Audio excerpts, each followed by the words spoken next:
डीएफएक पर पढ़े होंगे आप। Yes sir.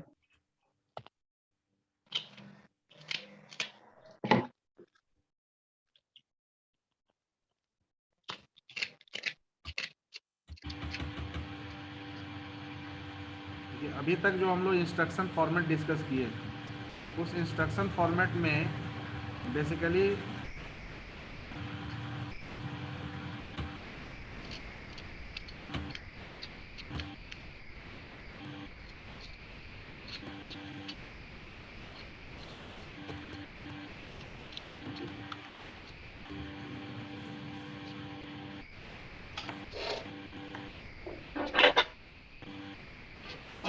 we just discuss about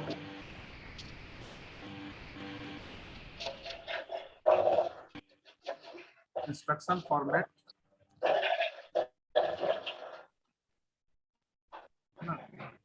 तो इन इंस्ट्रक्शन फॉर्मेट हम लोग जो भी इंस्ट्रक्शन लिखे वो जनरलाइज मशीन के लिए, जनरलाइज कंप्यूटर के लिए लिखे। Now when we discuss the architecture, है ना, आफ्टर इंस्ट्रक्शन फॉर्मेट, तो इन इंस्ट्रक्शन फॉर्मेट चाहे आप 0 एड्रेस लिखे, 1 एड्रेस लिखे, 2 एड्रेस, जो भी इंस्ट्रक्शन लिखे, 0 एड्रेस का इंस्ट्रक्शन लिखे, 1 एड्रेस इंस्ट्रक्शन को लिखे, 2 एड्रेस इंस्ट्रक्शन लिखे, वो किसी न किसी कंप्यूटर के लिए था, है ना। तो stack organized computer, accumulator organized computer और general purpose register organized computer के लिए इंस्ट्रक्शन लिखे। लेकिन we are not writing instruction for specific micro processor. Specific micro processor की जब बात होगी तो we have to discuss about the IBM architecture. तो under IBM architecture we have to discuss the architecture of Intel 8086।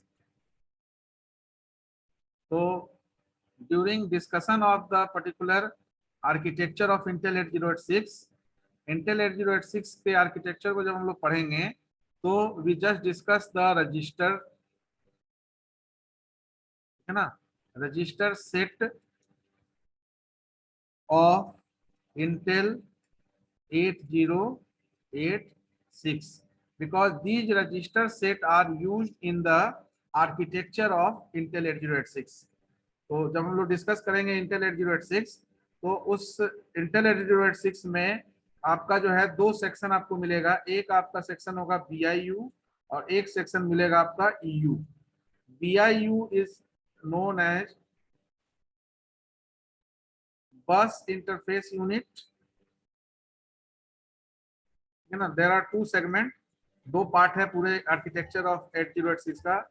तो एक है आपका बस इंटरफेस यूनिट और एक है एग्जीक्यूशन यूनिट। बस इंटरफेस यूनिट में कुछ रजिस्टर सेट यूज होगा, एग्जीक्यूशन यूनिट में भी कुछ रजिस्टर सेट यूज होगा। All around in Intel 8086 we just discussed the register set in details, but before discussion of architecture we need to know what are the various register set available in Intel 8086। Before that, ये 8086 जो आपका है ये कितने bit का micro processor है? Anyone? 64 bit 16 bit का sir. It is 16 bit. 16 16 bit bit microprocessor। It is a 16 bit microprocessor, ठीक है ना। तो 16 bit microprocessor, that means the register set available in Intel 8086 is also of 16 bit। So each and every register available in Intel 8086 is of 16 bit। Now जब हम लोग 0 address, 1 address, 2 address, 3 address लिख रहे थे तो we just use some register naming convention like R1, R2 up to R7, any register naming convention। That register naming convention is not used for a specific microprocessor, but whenever you are writing code for Intel 8086 microprocessor, then you have to use the name of the register available in Intel 8086।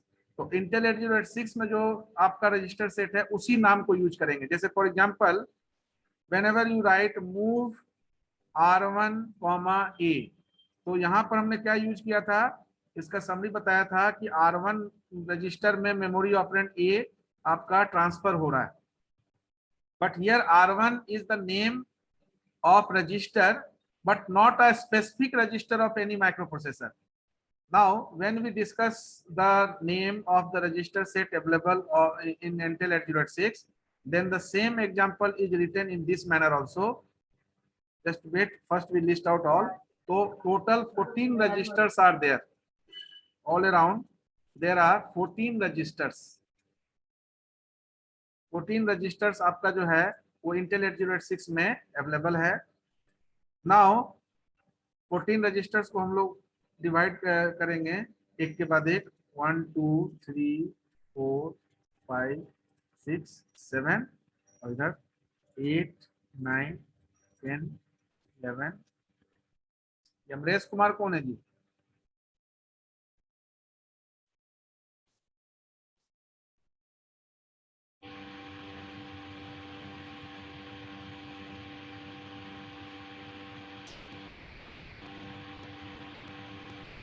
Amresh Kumar, just connect your self.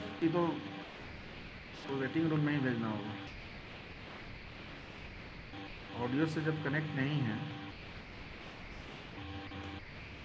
ठीक है ना. 11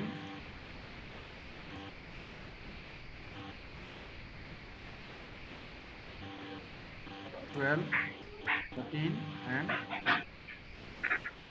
सी. अब यहाँ पर जो register set हमारा Intel 806 में use होगा, जिसको आर्किटेक्चर में यूज करेंगे, वो सबसे पहला आपका जो 4 है वो टोटल 8 जनरल पर्पस रजिस्टर है. उसमें पहला 4 जो है वो ABCD है.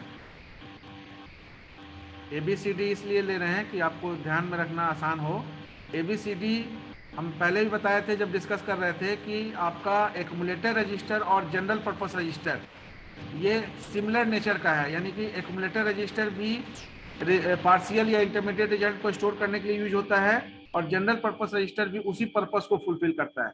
तो इंटेल 8086 में क्या किया गया है कि एक्यूमुलेटर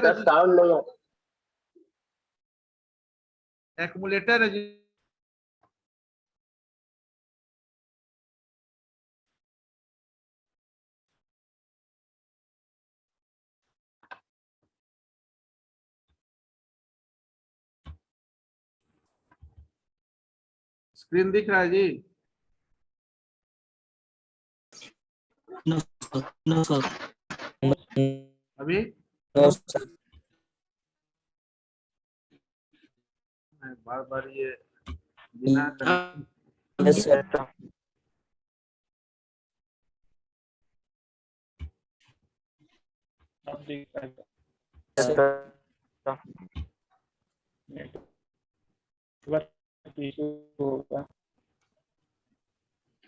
ये अमरेश कुमार कौन है जी? Unmute yourself.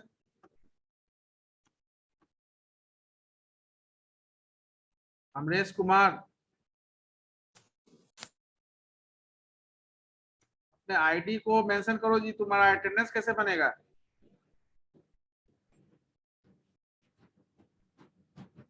Amresh Kumar, just mention your ID और रोल नंबर मेंशन करिए. Okay sir. ठीक है. Now screen is visible to you. Yes, sir. Yes, sir. हाँ Yes, sir. हाँ बोलिए. ठीक है. Repeat again, ABCD sir. इसलिए लिखा गया है कि A stands for accumulator register. B stands for base register.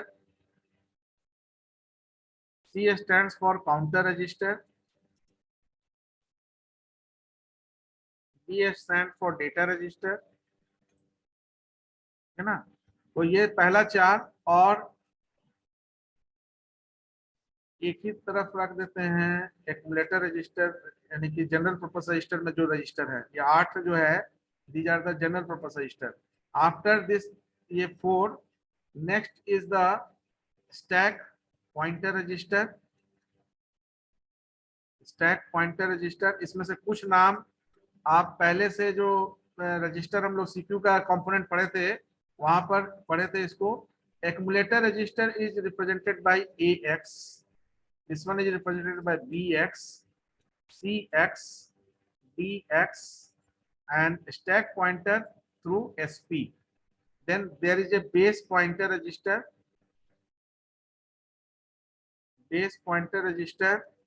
BP, and two index register. First one is the source index represented by SI, and second one is the destination index. Destination index represented by DI. Now rest 6 is what? Rest 6 में आपका जो है 4 segment register use होता है. जो आप programming C का programme लिख रहे होंगे तो ये चारों सेगमेंट आप यूज कर रहे हैं. You don't understand how you are using, but still all the 4 segment register is used and utilized by you. So first one is the code segment register. Second one is the data segment register.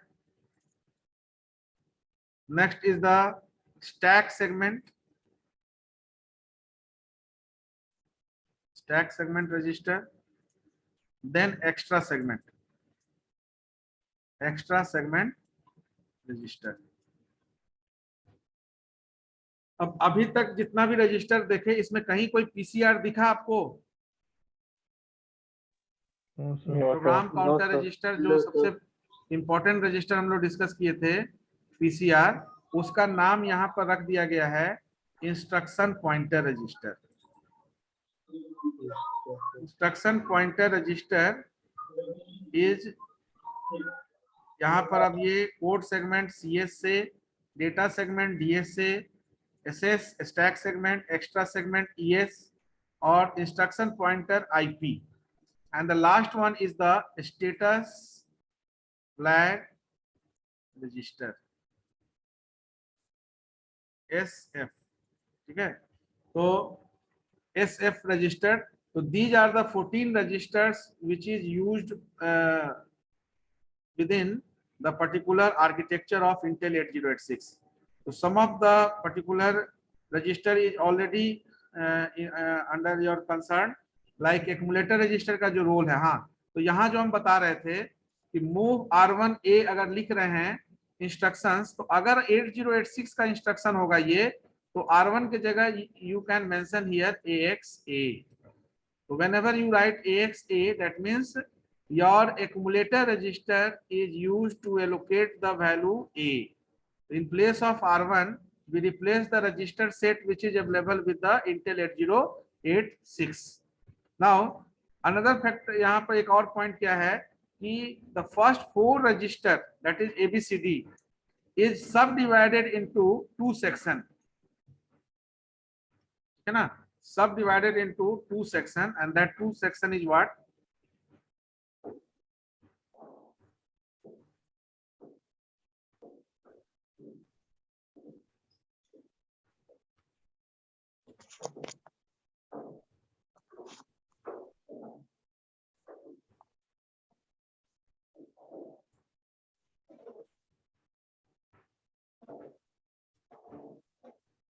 Now the 2 section is from 0 to 7 and from 8 to 15,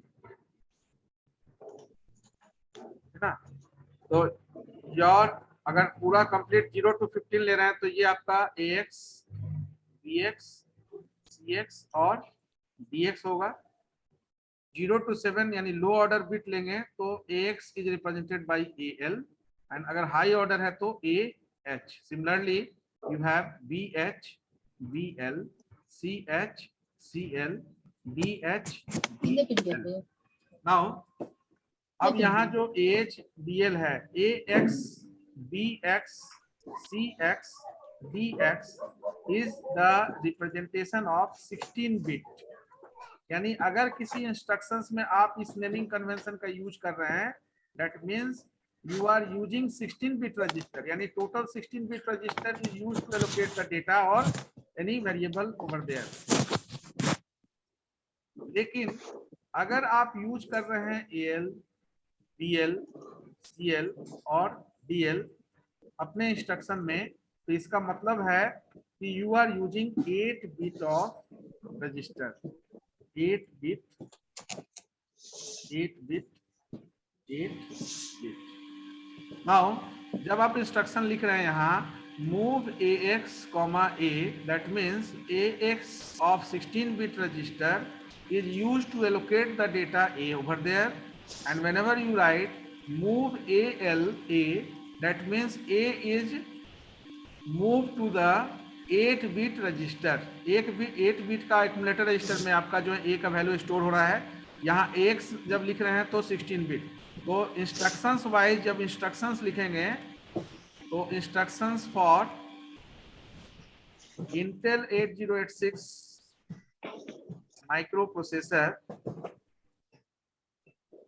तो वहां पर हम 16 bit accumulator base counter data register भी use कर सकते हैं, और according to your requirement you can also use bit register set. Rest of the register is used for 16 bit only. Now, out of several register, you just see the first 4 is subdivided into 2 sections. So this will reflect in the architecture of 8086 also. These registers are subdivided into 2 sections, high order and low order. 0 to 15 तक में 0 to 7 bit, यानी first 8 bit अगर use कर रहे हैं तो लो order है इस रजिस्टर का, और नेक्स्ट बिट भी अगर यूज करना पड़ रहा है तो that becomes the high order of that particular register. Are you getting the point? Yes, sir. समझ में आ रहा है ना? आवाज नहीं जा रही क्या जी? Yes, sir. सर आ रही है सर. आ रही है सर. रिस्पॉन्ड करिए क्योंकि थोड़ा सा नेटवर्क इशू कभी कभी बीच में डिस्कनेक्ट हो जा रहा है, ठीक है ना? तो stack pointer register you already know. Stack pointer का क्या काम है? डेटा रजिस्टर हम लोग ऑलरेडी डिस्कस किए थे. मेमोरी बफर रजिस्टर को ही डेटा रजिस्टर भी कहा जाता है, तो यहाँ पर मेमोरी बफर रजिस्टर बोल के कोई नाम नहीं है, सीधे डेटा रजिस्टर डीएक्स करके ही आपका एक रजिस्टर है 16 बिट का. और बाकी जो 5 से लेकर 14 तक जितना भी रजिस्टर सेट दिख रहे हैं all are of 16 bit, ठीक है ना? because it is 16 bit microprocessor, तो each register is of 16 bit. Instruction pointer का काम वही है जो आपका पीसीआर का काम है, प्रोग्राम काउंटर रजिस्टर, यानी कि it holds the address of next instruction to be executed in the system. Status flag register यहाँ जो है, ये स्टेटस फ्लैग रजिस्टर, इसको डिटेल में हम लोग आगे पढ़ेंगे. ओनली आप ये आपको ये इसका कंसर्न इसलिए लेना जरूरी था क्योंकि ये सारे रजिस्टर आपका जो यूज होगा आर्किटेक्चर में. तो यहाँ पर जो स्टेटस फ्लैग रजिस्टर है, वहां हम लोग 3-4 स्टेटस फ्लैग रजिस्टर डिस्कस किए थे. तो यहाँ स्टेटस फ्लैग रजिस्टर जो है वो 2 सेगमेंट में बटा हुआ है, जिसको डिटेल में पढ़ना है अभी हम लोग को. Just take the little overview of this. तो ये स्टेटस फ्लैग रजिस्टर जो है ये आपका कंडीशनल है और कंट्रोल बेस्ड है, ठीक है ना? तो टोटल 9 स्टेटस फ्लैग है यहाँ पर, स्टेटस फ्लैग रजिस्टर. तो out of 9 status flag registers 3 comes under control flag, like interrupt flag IF, direction flag and trap flag. Interrupt flag, direction flag and trap flag. Memory management पढ़ाई हो गया होगा आप लोगों को. Main memory, Yes, sir. Main memory हो चुका है. यस सर हो गया. तो कंडीशनल फ्लैग में 6 आता है: carry flag, auxiliary carry flag, overflow flag, sign flag, zero flag और पैरिटी फ्लैग. इसमें से कुछ फ्लैग का ऑलरेडी आप जानते हैं और हम लोग यूज भी किए हैं. पैरिटी फ्लैग, तो carry flag, auxiliary carry flag, इसके बारे में भी हम लोग देखेंगे. ऑक्सिलरी कैरी फ्लैग ही है फ्लैग. ओवरफ्लो फ्लैग, आपके प्रोग्राम में ओवरफ्लो फ्लैग ऑन होता है या नहीं? No idea sir. कोई बता सकते हैं कि सी का जो प्रोग्राम लिखते हैं उसमें ओवरफ्लो फ्लैग कब ऑन होता है? एनीवन? सर पावर के केस में नो सर। हाँ, सपोज आप कोई इंटीजर वैल्यू ले रहे हैं a इक्वल टू 1 2 3 4 5 और इसका रिवर्स कर रहे हैं, और रिवर्स का जो वेरिएबल लिया वो भी इंटीजर लिए हैं, इसका रिवर्स क्या आएगा? ये क्या 5 4 3 2 1 इंटीजर के रेंज में है? तो आपका यहाँ पर ओवरफ्लो फ्लैग ऑन हो जाएगा, OF इज ऑन। आपका यस सर, है सर। प्रोसेसर जो है ये इस पर्टिकुलर वैल्यू के लिए रिजल्ट को प्रिंट नहीं कर पाएगा। क्यों नहीं प्रिंट कर पाएगा? क्योंकि हम लोग को पता है कि जो जनरलाइज रेंज होता है 2 का पावर n-1 टू 2 का पावर n-1 -1, तो इंटीजर का साइज कितना बाइट होता है? 2 बाइट, 2 बाइट, यानी 2 कितना बाइट। 16 बिट। 10 बिट। 16 बिट, तो यहाँ पर इसका रेंज क्या हो जाएगा? -2 का पावर 16 -1 टू -1, दैट इज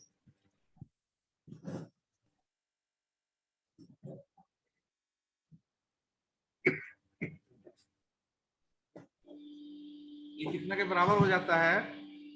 -32768 72767।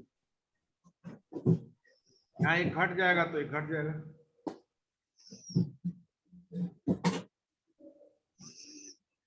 ठीक है,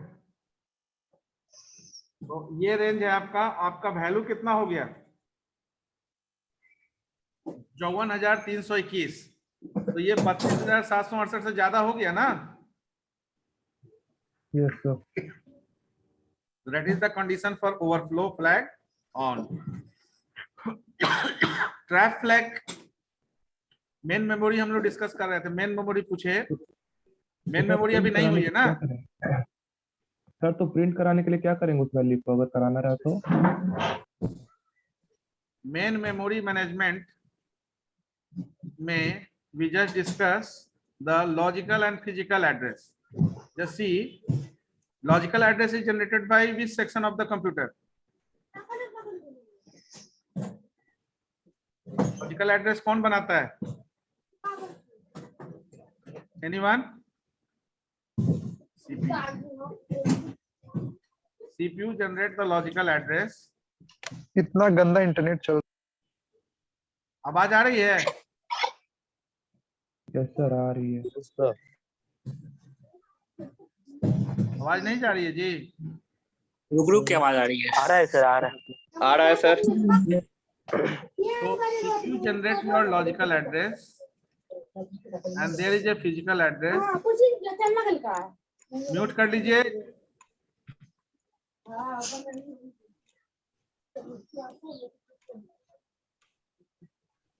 विशाल और उज्जवल। Now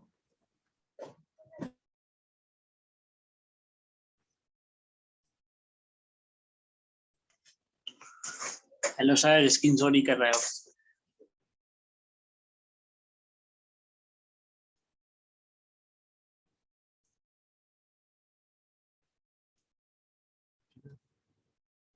तो CPU जो है, रेज करिएगा हैंड किसी को पूछना होगा तो। CPU जो है वो लॉजिकल एड्रेस जनरेट करता है, और आपका जो लॉजिकल एड्रेस है ये लिमिट रजिस्टर से चेक होता है। आगे आप जब सेगमेंटेशन पढ़िएगा, there is a limit register concept. Limit register is the length of the particular information. अगर logical address less than limit register होगा देन या तो यस होगा या नो होगा। अगर नो होगा तो यहाँ पर एड्रेसिंग एरर जनरेट होगा। एड्रेसिंग एरर का मतलब हुआ कि TF trap flag is TF is on. तो ट्रैप फ्लैग जैसे ही ऑन होगा तो ये total why it comes under control, because trap flag जो है ये टोटल CPU के ऑपरेशन को कंट्रोल इंटरप्ट कर देता है। तो ट्रैप फ्लैग ऑन होने का मतलब है कि आपका फिजिकल एड्रेस अब नहीं बन पा रहा है।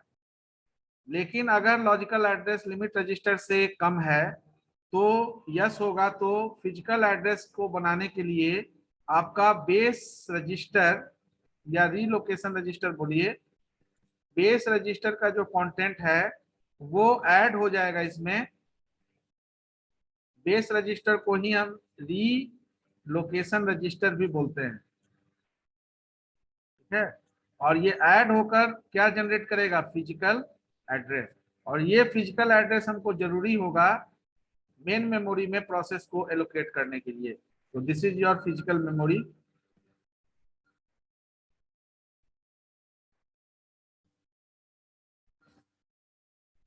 है ना, this one is the main memory. Now for example you just see here, अगर कोई सेगमेंट वाइज अगर हम देखें, segment and the particular limit and the base contents. तो suppose there is number of segment 0 1, limit यानी कि limitation for segment 0। अब segmentation जब पढ़ेंगे तो वहां पर देखेंगे, तो 0 के लिए लिमिट यहाँ दिया गया है, मान लेते हैं 100। इसका बेस कंटेंट्स है सपोज करो 200। 1 के लिए है आपका 14 और बेस इसका कंटेंट है 2300 suppose, let us assume. Then अब यहाँ पर अगर लॉजिकल एड्रेस दिया हुआ है LA for segment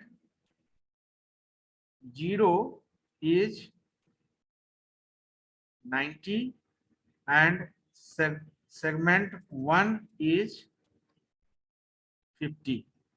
So logical address for segment 0 is 90 and logical address for segment 1 is 50. Then what is physical address for that? Then what is physical address? ठीक है ना, व्हाट इज फिजिकल एड्रेस।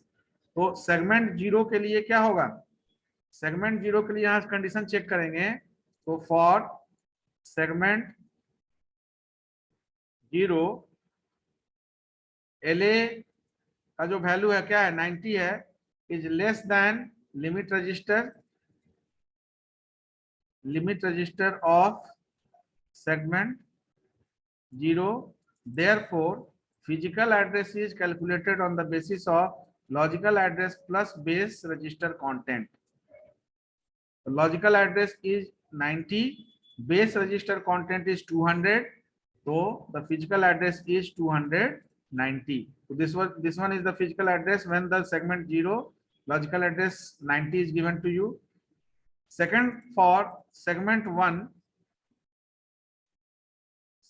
1 के लिए logical address जो आपका दिया गया है वो 50 है और इसका लिमिट है 14। जैसे आप प्रोग्राम में हर सेक्शंस के लिए मेमोरी एलोकेट करते हैं, हेडर फाइल के लिए, यूजर डिफाइंड फंक्शन के लिए, मेन फंक्शन के लिए, तो यहाँ पर सेगमेंटेशन जब आप यूज करते हैं तो वहां पर भी नॉन कॉन्टिग्यूअस मेमोरी लोकेशन, तो आपका जो मेन मेमोरी है उसमें डिफरेंट सेक्शन आपका अलग अलग पार्टीशंस यूज होता है आपके पूरे प्रोग्राम के लिए। तो सेगमेंट 1 के लिए लॉजिकल एड्रेस आपका क्या है, लॉजिकल एड्रेस जो है ये फिजिकल बनाने के लिए जो है वो कैपेबल नहीं है। तो ये लॉजिकल एड्रेस जो है ये ग्रेटर देन लिमिट रजिस्टर है, greater than limit register of segment 1, because segment 1 का लिमिट रजिस्टर 14 है और लॉजिकल एड्रेस CPU 50 बना दिया। तो उस केस में physical address is not generated for a specified LA logical address। then यहाँ क्या हो जाएगा, नो सेक्शन में गया, then addressing error occur। addressing error occur होने का मतलब है कि TF is on, यानी ट्रैप फ्लैग आपका ऑन हो गया, ट्रैपिंग हो गया, यानी कि एड्रेसिंग एरर जनरेट हुआ, यानी ट्रैप फ्लैग ऑन हुआ। इसका मतलब है कि वो एप्लीकेशन अब आपका एक्सेसिबल नहीं होगा, एप्लीकेशन एरर आ गया, एप्लीकेशन जो है वो फिजिकल मेमोरी में एलोकेट नहीं हो पा रहा है, आपका फिजिकल एड्रेस उसका नहीं बन पा रहा है, then you are not in a position to access that sort of application. तो that's why it comes under control and conditional. तो कंडीशनल क्या होगा, जो भी ALU पार्ट में आपका ऑपरेशन होगा उसके कंडीशन के बेसिस पर अगर कोई फ्लैग ऑन हो रहा है तो वो कंडीशनल फ्लैग हो गया, और जो नॉर्मल प्रोसेसर का जो फंक्शनिंग है उसको इंटरप्ट कर दे that comes under control flags. तो स्टेटस फ्लैग रजिस्टर इसमें दो तरह का होगा, conditional and control, and all around we have 9 status flag register. Now see in the architecture we just see the first diagram, यानी जो पहला डायग्राम है, you will just see in the diagram there are two sections, दो sections है, एक left side देखिए एक right side. Left side is termed as execution unit, right side is termed as bus interface unit। now see execution unit का कौन कौन सा register part है, तो सबसे पहले 8 जनरल पर्पस रजिस्टर, 8 ये जनरल पर्पस रजिस्टर है। Now you can easily recognise AHL क्या है, BHBL क्या है, CHCL, DHDL। तो ये आपका 88 बिट एक्यूमुलेटर रजिस्टर है, लेकिन अगर हम इसको 16 बिट से रिप्रेजेंट करना चाहें तो AHL के लिए हम लिखेंगे AX, B के लिए BHBL के लिए कंबाइंड लिखेंगे BX, CH के लिए CX और D के लिए DX। उसके बाद आपका दो पॉइंटर रजिस्टर है, stack pointer, base pointer, and then 2 index register, source index and destination index. Now यहाँ देखिए, यहाँ एक कंट्रोल सिस्टम है, ये जस्ट कंट्रोल यूनिट है। जैसे हम लोग बोले कि control unit is responsible for performing decoding as well as control signal generation operation. तो यहाँ से आपका कंट्रोल सिग्नल जनरेट भी होता है और ये डिकोडिंग ऑपरेशन भी यहाँ से ही सपोर्ट करता है। एक मिनट,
ठीक है। तो यहाँ पर आपका जनरल पर्पस रजिस्टर है, ये 8 जनरल पर्पस रजिस्टर जो 8086 का है। Then you just see ALU के ठीक पहले एक टेम्पोररी रजिस्टर है और ALU के ठीक नीचे एक फ्लैग रजिस्टर है। ये flag actually status flag register है, जिसमें ALU में जो भी फंक्शनिंग होगा उसको उसके बेसिस पर ये फ्लैग ऑन होगा। यानी जो भी स्टेटस फ्लैग रजिस्टर हम लोग देखेंगे उसमें status flag register total conditional, अब यहाँ पर कुछ कंडीशनल होगा और कुछ कंट्रोल फ्लैग होगा। दोनों 16 बिट के रजिस्टर में टोटल 9 बिट्स यूटिलाइज होगा, 7 बिट्स आपका अनयूटिलाइज रहेगा। Data bus is used to move the data from one location to another location in between the computer. ठीक है। राइट साइड में you just see there is a address as well as data bus continuously move the information related to your instruction one by one through the instruction pointer, because instruction pointer आपका जो है वो PCR का काम करता है। तो instruction pointer just hold the address of the next instruction to be executed in the program. तो and that should be managed by the internal communication registers।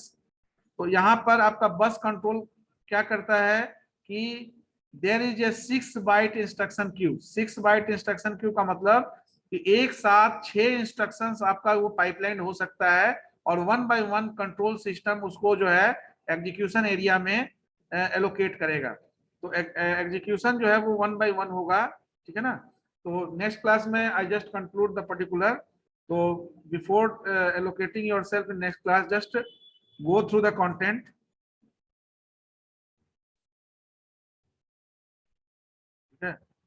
तो कंटेंट को एक बार देख कर रखिएगा।